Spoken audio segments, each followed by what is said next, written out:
Un disoccupato con più di 30 anni di età, residente o domiciliato in Veneto, che cerca un impiego, si reca in una delle sedi accreditate, attiva il cosiddetto assegno per il lavoro e inizia il suo percorso di ricollocazione sulla base delle caratteristiche del piano personalizzato che sottoscrive.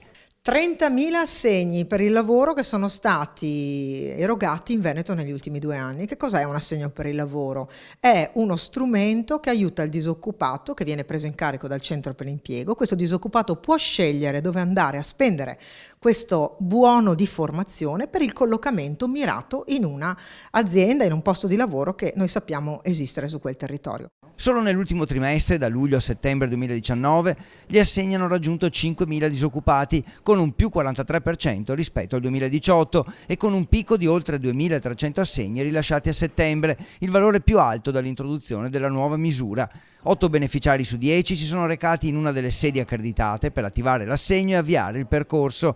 I dati attestano che in 17.000 hanno concluso il percorso di orientamento. Di questi, 16.300 hanno trovato lavoro con contratti di lavoro dipendente, 1 su 3 con contratto a tempo indeterminato o a tempo determinato di durata superiore ai 6 mesi. L'80% degli assegni è concentrato nelle province di Padova, Treviso, Vicenza e Verona. Su Padova sono state oltre 6.000 gli assegni per il lavoro erogati e una larga parte, oltre il 35%, è un contratto di lavoro stabile. Un ulteriore 12% è stato rilasciato dai centri per l'impiego di Venezia, più marginale l'impatto a Rovigo e Belluno. I beneficiari sono equamente distribuiti tra uomini e donne, il 78% è di cittadinanza italiana e circa il 70% ha più di 40 anni.